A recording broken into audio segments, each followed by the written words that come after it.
My dear students, তোমরা কেমন আছো? আশা করি ভালো আছো। Welcome to my new YouTube channel English teacher. আজকে আমি তোমাদের কাছে ওয়েস্ট বেঙ্গল বোর্ডের ক্লাস 12-এর একটা কবিতা দি পোয়েট্রি অফ আর্ট সেটা আলোচনা করব। এছাড়াও আমার চ্যানেল থেকে আমি আস্তে আস্তে সমস্ত ওয়েস্ট বেঙ্গল বোর্ডের কবিতা 11-12-এর 9-10-এরও পোয়েট্রিগুলো আলোচনা করে দেবো, টেক্সটগুলো আলোচনা করে দেবো এবং এর সাথে সাথে আইএসসি সিবিএসসি বোর্ডেরও নানা রকমের পোয়েট্রি প্রোজ যা আছে সমস্ত কিছু আলোচনা করব এবং তার সাথে সাথে গ্রামার, রাইটিং 9, 10, 11, 12 এগুলো নিয়েও আলোচনা করব। আমি কিন্তু এটাকে একটা কোর্স হিসাবেই পড়াবো এবং দায়িত্ব নিয়ে তোমাদের শেষ করে দেবো সব কিছু। এবং আমার কাছে যে এক্সপ্লেনেশানগুলো তোমরা পাচ্ছ বা পাবে, আশা করি এরকম এক্সপ্লেনেশান তোমরা খুব কম জায়গাতেই পাবে। তাই আমার মনোবলটা বাড়ানোর জন্য আমার পাশে থেকো, আমার চ্যানেলটাকে লাইক করো, শেয়ার করো, সাবস্ক্রাইব করো এবং পছন্দ হলে তোমাদের নানা রকমের প্রশ্ন যদি কিছু থাকে সেইগুলো আমরা নিশ্চয়ই উত্তর দেওয়ার চেষ্টা করবো এবং আমাকে কমেন্ট বক্সে নিচে জানিও তোমাদের কেমন লাগছে বা কোনো প্রশ্ন থাকলে এই বিষয়ে জানিও। তো শুরু করি আজকের কবিতা। আজকে আমরা পড়ব the poetry of earth by John Keats. এখন এই পোয়েট্রি অফ আর্থ পড়তে গেলে একটা জিনিস জানতে হবে, এটা একটা রোম্যান্টিক এজের কবিতা। এখন রোম্যান্টিক এজ কাকে বলে আমরা খুব সংক্ষেপে যদি বলি, দেখবে যখন ইংল্যান্ডে ইন্ডাস্ট্রিয়াল রেভলিউশন তৈরি হলো বা শুরু হলো, তখন কি হলো, কলকারখানার ভাগ বৃদ্ধি পেল এবং রীতিমতো গ্রাম ছাড়িয়ে শহর তৈরি করার বা ইন্ডাস্ট্রি তৈরি করার একটা সম্ভাবনা তৈরি হলো এবং সেটা খুব কার্যকর হতে লাগলো। এবার তোমরা ইতিহাসে এটা পড়েছো, যত ইন্ডাস্ট্রিয়াল রেভলিউশন বাড়তে লাগলো তত কি হতে লাগলো, নেচারের থেকে মানুষ দূরে চলে যেতে লাগলো এবং লন্ডনের টেমস নদী আবর্জনায় ভরে গেল, কলকারখানার নানা রকমের যেগুলো ডাস্ট মেটেরিয়াল পড়তে লাগলো এবং শুধু তাই নয়, সমস্ত শহর যেগুলো তৈরি হলো সেগুলো প্রায় গ্রামকে কেটেই তৈরি হলো, গ্রামকে নষ্ট করে তৈরি হলো। এর ফলে মানুষের লন্ডনের প্রতি একটা বিতৃষ্ণা জন্মালো এবং কি হলো, মানুষ পুরনো গ্রামের দিকে ফিরে যেতে লাগলো। গ্রাম বলতে ইংল্যান্ডের তখনও যে গ্রামগুলো ছিল কিছু কিছু, সেই জায়গাতে মানুষ ফিরে যাওয়ার চিন্তা ভাবনা করলো এবং কবিদেরও মধ্যে একটা মুভমেন্ট তৈরি হলো যেটাকে আমরা বলছি রোম্যান্টিক মুভমেন্ট। সেই রোম্যান্টিক মুভমেন্ট কি, কলকারখানা মানেই তো সেখানে প্রাণহীন, সেখানে তো সাহিত্য থাকতে পারে না। এই কলকারখানার জগৎ বেরিয়ে শুরু হলো এক নতুন মুভমেন্ট, সেই মুভমেন্টের নাম হচ্ছে রোম্যান্টিক মুভমেন্ট। সেইখানে কবিরা বারে বারে আলোচনা করতে লাগলেন গ্রাম সম্বন্ধে, প্রকৃতি সম্বন্ধে। এবার এই রোম্যান্টিক এজই হচ্ছে এইটাই। রোম্যান্টিক গান মানে কিন্তু নাচ গান গান এরকম নয়। রোম্যান্টিক পোয়েট্রি বলতে আমরা যেটাকে বলছি সেটা হচ্ছে আসলে এমন এক ধরনের কবিতা যে কবিতায় নেচার আছে। প্যানথেইজম বা প্যানথেইস্ট এনাদের বলা হতো, মানে গড এক্সিস্ট এভরিহোয়ার। এবং এই রোম্যান্টিক গড এক্সিস্ট এভরিহোয়ার কথাটার মানে হচ্ছে ভগবান সর্বত্র বিরাজ করে, যেটা ইংল্যান্ডের খ্রিস্টান থিওলজি থেকে সম্পূর্ণ আলাদা। কিন্তু এনারা এই যে রোম্যান্টিক কবি যাদের নামগুলো আমি তোমাদের বলছি হচ্ছেন ওয়ার্ডসওয়ার্থ, প্রথম যুগের কবি ব্লেক, কোলরিজ, আর দ্বিতীয় এজের কিটস, বায়রন আর শেলি। এরাই মেনলি রোম্যান্টিক কবি। এনারা কি করলেন, এনারা এই যে কলকারখানার বিরুদ্ধে কথা বললেন যে শহর কি করতে পারে, শহর মানুষের মন তৈরি করতে পারে না, শহর মানুষের থেকে কেড়ে নিতে পারে, শহর মানুষকে নেচারে ফিরিয়ে দিতে পারেন না। আর এনারা বিশ্বাস করতেন কি, god exist everywhere in nature, যে নেচারই মানুষের একমাত্র যাওয়ার জায়গা। মানুষ নেচারে গেলেই তার পুরনো রূপ ফিরে পাবে, তার কলকারখানার ধোঁয়া, গাড়ির ধোঁয়া, এই সমস্ত জায়গা থেকে মুক্তি পাবে এবং শহরের ডার্জারি মানে শহরের ঘিঞ্জি যে পরিবেশ, সেই পরিবেশ থেকে এরা মুক্তি পাবে। এই কবিরাও মাঝে মাঝে ফিরে যেতেন এই গ্রামের দিকে এবং এর সাথে সাথে মানুষকেও তারা রিকোয়েস্ট করতেন যে লন্ডন তোমরা ত্যাগ করো, লন্ডন ছেড়ে দাও, তোমরা গ্রামের দিকে ফিরে চলো। এই কলকারখানা কোনো দিনই মানুষকে কি দিতে পারে না, প্রকৃতির সেই পুরনো আনন্দ দিতে পারে না। এবং এই রোম্যান্টিক মুভমেন্টের একটা খুব গুরুত্বপূর্ণ অংশ দেখবে তোমরা, যে এরা কিন্তু এই কবিরা কিন্তু এই মহান মহান কবিরা কিন্তু কখনোই পছন্দ করেননি, কি পছন্দ করেননি, এনারা পছন্দ করেননি যে গ্রামের শহরের, এনারা পছন্দ করেননি যে শহরের কলকারখানাকে, এনারা শুধু পছন্দ করেছেন কি, গ্রামের পুরনো জিনিস, যে কোনো পুরনো জিনিসের লাভ ফর দ্য ওল্ড এদের মধ্যে ছিল, পুরনো জিনিসের প্রতি একটা মারাত্মক ভালোবাসা ছিল, নেচারের তৈরি পুরনো জিনিস। এবং এই কবিতাটা তুমি যদি দেখো জন কিটসের লেখা, কিটস এমন একজন কবি যিনি মাত্র 24 থেকে 25 বছরের মতো বেঁচেছিলেন, মাত্র 25 বছরের মতো বেঁচেছিলেন, 24 বছর সামথিং বয়স, আমরা এটাকে 25 ধরতে পারি। মাত্র 25 বছর উনি বেঁচেছিলেন এবং এই সময়ে উনি প্রায় 1000 লাইনের মতো মোট কবিতা রচনা করে গেছেন।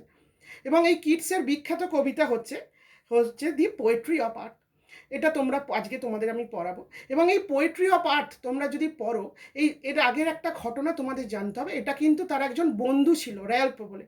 সেই বন্ধুর সাথে উনি চ্যালেঞ্জ করেছিলেন। এই চ্যালেঞ্জ করেই উনি এই কবিতাটা লিখেছিলেন। মানে ওনার বন্ধু এর থিমটা কম্পোজ করে দিয়েছিলেন। ওনার যে বন্ধু ছিল সেই বন্ধুর সাথে চ্যালেঞ্জ করে তার তার থিমের ওপরে তিনি কবিতাটা লিখেছিলেন। এবার এই যে কবিতাটা কম্পোজ করা হয়েছিল, এই কবিতার একটা কমন থিম হচ্ছে কি, লাভ ফর দ্য নেচার। এনারা কিন্তু সব জায়গায় একটা স্পিরিট দেখতেন। স্পিরিট মানে গডের এক্সিস্টেন্স, যেটা আমি বারে বারে বলছি খ্রিস্টান থিওলজির থেকে আলাদা। কীরকম আলাদা? কারণ ওনারা বিশ্বাস করতেন, খ্রিস্টান বিশ্বাস করে ভগবান শুধুমাত্র হেভেনে আছে, কিন্তু এই যে রোম্যান্টিক্স যারা আছেন, William Wordsworth, Blake, Coleridge, Keats, Shelley, Byron, এরা কিন্তু বিশ্বাস করতেন, এই ছজন যে রোম্যান্টিক কবির নাম বললাম আমরা, এরা কিন্তু বিশ্বাস করতেন কি ভগবান নেচারে আছে। ভগবান কোথায় আছে? নেচার, এবং নেচারের তৈরি যে কোনো জিনিসে ভগবান আছে, সে পুরনো কাঠের গুঁড়িই হোক আর সামান্য আগাছাই হোক। তো এই কথাটা মনে রাখলে তোমরা দেখবে পোয়েট্রি অফ আর্ট কবিতাটা পড়া খুব সোজা হয়ে যাবে। তো আমি শুরু করছি কবিতাটার প্রথম লাইনটা। The poetry of earth is never dead. এবার তিনি কবি কি বলে শুরু করছেন? যে পৃথিবীর কবিতা কখনো শেষ হয় না। এই লাইনটা দিয়েই কিন্তু তোমাদের হেডিং করে দেওয়া হয়েছে দি পোয়েট্রি অফ আর্ট। আসলে নানা জায়গায় কবিতাটা নানা রকম ফর্মে আছে। এবার একটা মজার ব্যাপার হচ্ছে জানো তো, এটাও কিন্তু একটা সনেট। এটাকে অক্টেভ আর সেস্টেভ, মানে মোট 14 লাইনের কবিতা। অক্টেভ মানে প্রথমটা আটটা লাইনের একটা অংশ, তাই জন্য তার নাম অক্টেভ। আর দ্বিতীয়টা হচ্ছে সেস্টেভ, মানে 6টা লাইনের একটা অংশ, তাই জন্য তাকে সেস্টেভ বলা হচ্ছে। প্রথমটা তুমি দেখবে সামারের লাক্সারি নিয়ে বলা আছে, আর দ্বিতীয়টা হচ্ছে কি উইন্টারের কোল্ড নিয়ে বলা আছে। কিন্তু সব জায়গায় কার কথা বলা আছে? প্রকৃতির জয়গান গাওয়া আছে। এবং এই কিটস বলে যে কবি, যার কবিতা আমরা পড়ছি, উনি কিন্তু বিশ্বাস করতেন যে beauty is truth, truth is beauty. মানে আসল বিউটি হচ্ছে সত্যির মধ্যেই আছে। কীরকম সত্যি? সেই সত্যি আমি যে কথাটা বলছি, সেই স্পিরিট লাইক ট্রুথ, সেটা কোথায় পাওয়া যায়? It can only be found in nature. একমাত্র প্রকৃতিতেই তোমরা সেই সত্যিটা খুঁজে পাবে, সেই প্রকৃতির মাঠ ঘাস গাছপালা। এবং তার সময়ের অন্য যে কোনো কবির তুলনায় কবি কিন্তু প্রকৃতির মধ্যে স্পিরিটকে দেখতে পেতেন, এবং উনি প্রকৃতিকে অনেক ভালোভাবে বুঝেছিলেন। এবং প্রকৃতির মধ্যে যে একটা মাদার লাইক কোয়ালিটি আছে, এটাও তোমরা কিন্তু এই কবিতা পড়লে দেখতে পাবে। তো চলো আমরা শুরু করি। প্রথম লাইনে উনি বলছেন, the poetry of earth is never dead. পৃথিবীর কবিতা কখনো শেষ হয় না। When all the birds are faint with the hot sun and hide in cooling trees, a voice will run. When all the birds are faint with the hot sun, মানে যখন সমস্ত পাখিরা ফ্যাকাসে হয়ে গেছে, ফেইন্ট কথার মানে ফ্যাকাসে, উইথ দ্য হট সান মানে গরম সূর্যের তাপে। মানে আমি যেটা বলেছি প্রথম অংশটা হচ্ছে গরমকাল নিয়ে বলা আছে। তাহলে পাখি তো প্রকৃতির প্রতীক, তাহলে পাখিরা কি হয়ে গেছে? গরমের তাপে কি হয়ে গেছে? ফেইন্ট হয়ে গেছে, ফ্যাকাসে হয়ে গেছে এই গরম সূর্যের তাপে। And hide in cooling trees, তারা কোথায় গিয়ে আশ্রয় নিচ্ছে? দেখো ঠিক উল্টোটা, গরম তার উল্টো ঠান্ডা। কোথায় গিয়ে তারা আশ্রয় নিচ্ছে? ইন কুলিং ট্রিস, ঠান্ডা গাছে। তাহলে প্রকৃতির যে প্রধান দূত পাখি বা মেসেঞ্জার, সে কিন্তু গরমে ক্লান্ত হয়ে পড়েছে। সে ওই জন্য কোথায় যাচ্ছে? তাকে প্রকৃতি রেস্ট নিতে কোথায় পাঠাচ্ছে? গাছের ছায়ায়, গাছের বিশ্রামে। দেখো প্রকৃতি কিন্তু সবার জন্য আশ্রয় করে রেখেছে। A voice will run from hedge to hedge about new মর্ন মিডো। ঠিক এমন সময়ে কি হবে? ভয়েস উইল রান, একটা আওয়াজ ছুটে আসবে। ভয়েস মানে আওয়াজ, রান মানে ছুটে আসা, ছুটে আসবে। From hedge to hedge, hedge মানে হচ্ছে ঝোপ থেকে। তাহলে ঝোপঝাড় থেকে, ঝোপঝাড় থেকে মানে ঝোপ থেকে ঝোপে, মানে সোজা কথা সমস্ত নেচারের যে প্রকৃতির সমস্ত পরিবেশটা, হেজ মানে ঝোপ, তাহলে সেই ঝোপ থেকে ঝোপে একটা আওয়াজ ভেসে আসবে।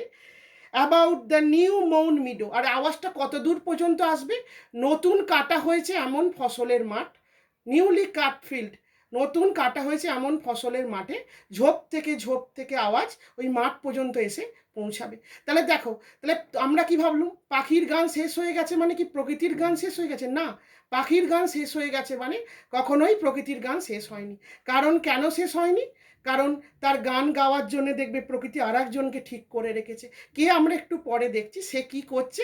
একটা ঝোপ থেকে অপর ঝোপে সেই গান তার ভেসে আসছে, এবং সেখান থেকে কোথায় ভেসে আসছে? সেই ঝোপ থেকে গানগুলো ভেসে আসছে সেই নতুন কাটা মাঠে। That is grasshopper's he takes lead in summer's luxury. তাহলে ওই গানটা আসলে কার ছিল? গ্রাসহুপার, মানে ঘাস ফড়িং। তাহলে ওই গানটা ছিল ঘাস ফড়িং, যেটা ঝোপ থেকে ঝোপে এবং অবশেষে নতুন কাটা মাঠ পর্যন্ত ভেসে আসছে, সেটা ছিল ঘাস ফড়িংয়ের গান। He takes lead in summer's luxury. তাহলে সে কিসের দায়িত্ব নিচ্ছে? গরমের গান গাওয়ার। তাহলে গরমকে লোকের কাছে, শীতকে মানে গ্রীষ্মকালকে লোকের কাছে প্রকাশিত করার, মানুষের কাছে প্রকাশিত করার, টু এক্সপ্রেস দ্য সামার, এই দায়িত্ব কে নিচ্ছে? এই আমাদের একটা ছোট্ট প্রাণী, দেখো ঘাস পড়ি। তাহলে প্রকৃতি কি সুন্দর সবাইকে দায়িত্ব দিয়ে রেখেছে। আমরা কি ভাবি যে পাখির গান শেষ হয়ে গেল মানে প্রকৃতির গান শেষ হয়ে গেল? না, পাখির গান শেষ হয়ে গেলেও পাখি প্রকৃতি পাখিকে বিশ্রাম দিল, দিয়ে কাকে দায়িত্ব দিল? গান গাওয়ার, তার কথা বলে চলার, প্রকৃতির কথা বলে চলার দায়িত্ব দিল হচ্ছে আমাদের ঘাস ফড়িংকে। সে এবার কি করছে? সে গরমের আনন্দে, সেই গরমের বার্তা, দ্য মেসেজ অফ সামার, সে চারিদিকে ছড়িয়ে দিচ্ছে। সামার মানে লাইফের প্রতীক ইংল্যান্ডে। He has never done with his delights. এবার তার একটা গুণ বলছে, he has never done with his delights. তাহলে এই যে আমাদের ঘাস ফড়িং, এ কিন্তু কখনো তার আনন্দকে বিসর্জন দেয় না। ডান উইথ মানে বিসর্জন দেওয়া বা শেষ করা, ডিলাইট মানে আনন্দ।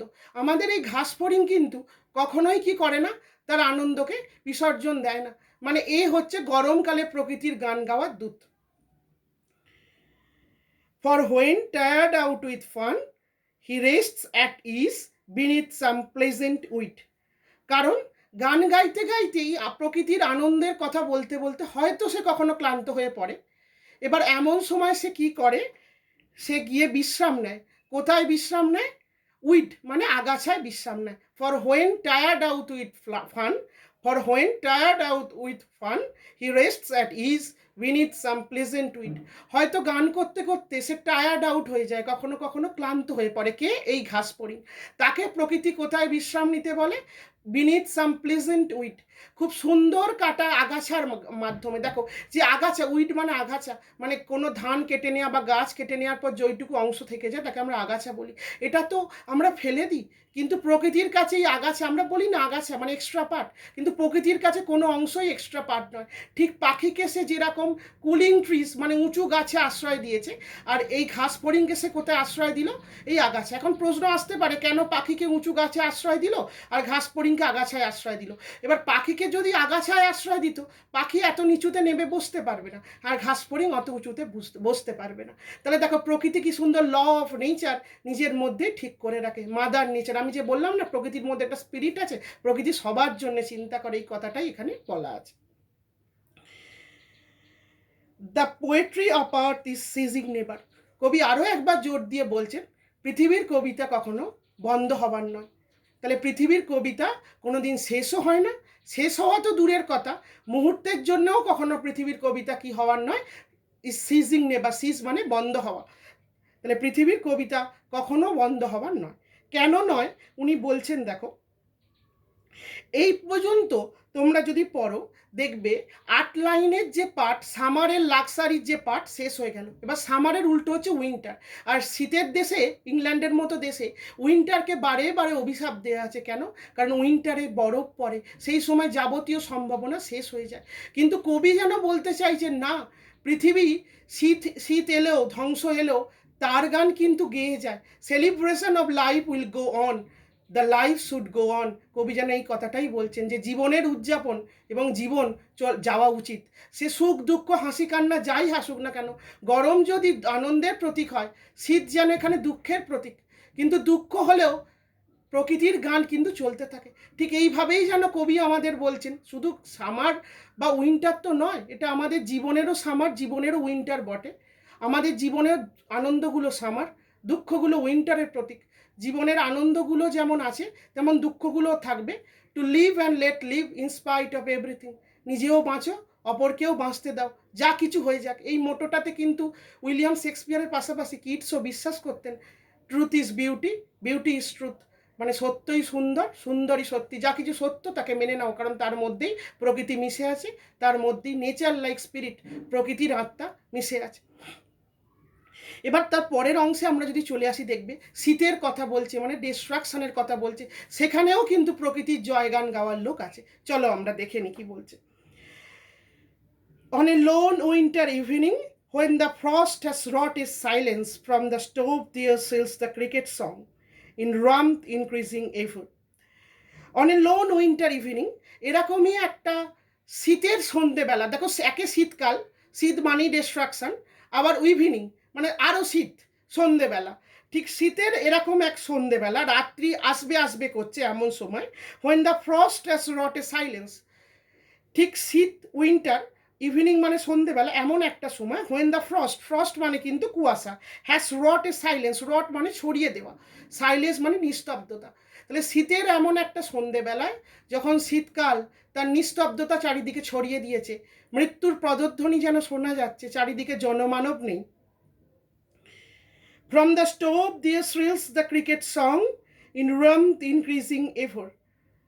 ঠিক এমন সময় কোনো একটা রান্না করার উনান থেকে, যেটাকে স্টোভ বলছে, ইন্ডাস্ট্রিয়াল এভলিউশনের যেটা রেজাল্ট স্টোভ, সেই এমন একটা স্টোভের পাশ থেকে কি ভেসে আসছে, একজনের গান, যেটা কিন্তু কি করছে, ওয়ার্মথ ইনক্রিজিং এভার, যেটা ধীরে ধীরে উত্তাপ বাড়াচ্ছে, ওয়ার্মথ মানে উত্তাপ, ইনক্রিজিং মানে বাড়ানো।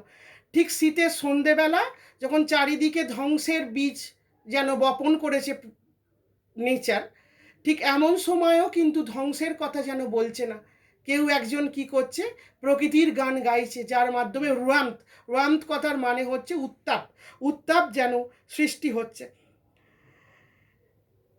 এবং সেই উত্তাপটা কি করছে, সেই হিটটা কি করছে, ইস ইনক্রিজিং, এবার ধীরে ধীরে আরও বাড়ছে, ইনক্রিজ মানে বাড়া। And seems to one in drowsiness half lost, ঠিক এমন সময় একটা মানুষ যে ঘুমের ঘোরে অর্ধেক অন্ধকারে হারিয়ে গেছে, ড্রাউজিনেস মানে ঘুম, হাফ লস্ট মানে হারিয়ে যাওয়া। আমি বারে বারে যে কথাটা বলি, ঘুম মানে মৃত্যুর প্রতীক, মৃত্যুর সেকেন্ড সেলফ, আমরা ঘুমেও একবার হারিয়ে যাই আর মৃত্যুর সময়ও একবার হারিয়ে যাই। এইখানে এই মানুষটা হচ্ছে ঘুমে হারিয়ে গেছে। এখন এই ঘুম কি মৃত্যু না জীবন, এটা বলা খুব শক্ত, কারণ লেখকের কবিতা লেখক নানাভাবে ব্যাখ্যা করতে পারেন। আমরা যদি এটাও মনে করি যে ড্রাউজিনেস মানে ঘুম, ঘুমে উনি কি করেছেন, হাফ লস্ট, প্রায় অর্ধেক হারিয়ে গেছে, অর্ধেক তন্দ্রাচ্ছন্ন। ঠিক এমন সময় দি গ্রাসুপার্স অ্যামং সাম গ্রাসি হিল, তাহলে সেই মানুষটা, যে মানুষটা ঘুমে অর্ধেক হারিয়ে গেছে, তার কাছে এই গানটা কার গানের মতো, is like the grasshopper's among some grassy hills, ঠিক একটা ঘাস ফড়িং যেমন পাহাড়ের গাছ থেকে, পাহাড়ের পাড় থেকে বা পাহাড়ের বন জঙ্গলের মধ্যে থেকে ডাকলে যতটা আনন্দ গ্রীষ্মকালে পায়, ঠিক সেই গানটারই সমসাময়িক হচ্ছে ক্রিকেট বা ঝিঁঝি পোকার গান। তাহলে আমরা যদি এই লাইনটাকে আরেকটু পড়ার চেষ্টা করি, আমরা দেখব যে উইন্টার ইভিনিং যদি মৃত্যুর প্রতীক হয়, কারণ আমি অপর দিকে বলেছি সামার হচ্ছে জীবনের প্রতীক, উইন্টার যদি মৃত্যুর প্রতীক হয়, সে যদি চারিদিকে তার মৃত্যুর দূতও ছড়িয়ে দেয়, প্রকৃতির ডাক গাওয়ার বা প্রকৃতির গান গাওয়ার লোক কিন্তু তখনও আছে, রিপ্রেজেন্টেটিভ তখনও আছে। তাহলে মানুষকে সবাই ছেড়ে যেতে পারে, স্টোভ মানে যেটা ইন্ডাস্ট্রিয়াল রেভলিউশনের রেজাল্ট, শিল্প বিপ্লবের রেজাল্ট, যেটা কারখানায় তৈরি করা জিনিস, সেটাকে কিন্তু একজনকে উঠে জ্বালাতে হয়, তবে সে কাজ করে। কিন্তু যে মানুষটা প্রায় মৃত্যু পথযাত্রী, যে উঠতে পারছে না, তার কাছেও কিন্তু প্রকৃতির বার্তা বয়ে দেওয়ার জন্য ইন্ডাস্ট্রিয়াল রেভলিউশন নেই। কে আছে, আছে হচ্ছে সেই ঝিঁঝি পোকা, যার ডাকটা is simultaneous with the call of the grasshopper, তাহলে যার ডাকটা ঠিক ঘাস ফড়িংয়ের ডাকেরই সমান। এইখানে কয়েকটা খুব গুরুত্বপূর্ণ জায়গা আছে, যে জায়গাগুলো আমি চাইবো তোমরা মনে রাখবে, যে সামার হচ্ছে এখানে লাইফের প্রতীক, হোয়ারাস উইন্টার ডেথের প্রতীক, এবং গ্রাসুপার যদি সেলিব্রেশনের প্রতীক হয়, ঘাস ফড়িং বা ক্রিকেট কিন্তু এখানে লোনলিনেসকে আটকে রাখার প্রতীক, যে কনসোলেশনের প্রতীক, যে মানুষটা যদি ড্রাউজিনেস মানে আমি ঘুম বাদ দিয়ে তার অপর অংশটা ধরি, মৃত্যুও ধরে নিই, তাহলেও কিন্তু দেখা যাবে এই ড্রাউজিনেসকে কে সহায়তা করছে, মানে একটা মৃত্যু পথযাত্রী মানুষের কাছে কে আছে, কেবলমাত্র ওই ঘাস ফড়িং নয়, ওই ঝিঁঝি পোকাটা আছে।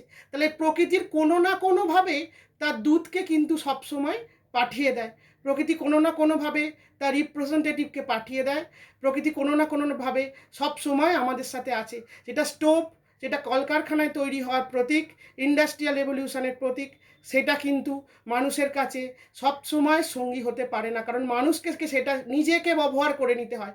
কিন্তু ঘাসফড়িং যেন জানান দিচ্ছে একটা মানুষ যে অন্ধকারের পথযাত্রী, যে দেখছে মৃত্যু খুব কাছাকাছি বা ঘুম খুব কাছাকাছি, চারিদিকে কোনো মানুষ নেই, কিন্তু তারও সঙ্গী দেবার কে আছে? প্রকৃতি আছে। প্রকৃতি কিন্তু মানুষের সাথে কখনো বিট্রে করে না। কবি যেন এই কথাটাই বলতে চাইছেন এই কবিতার মাধ্যমে। তোমরা এই জায়গাটা বুঝতে পেরেছো আশা করি। যদি কোনো প্রশ্ন থাকে আমায় কমেন্ট বক্সে জানিও।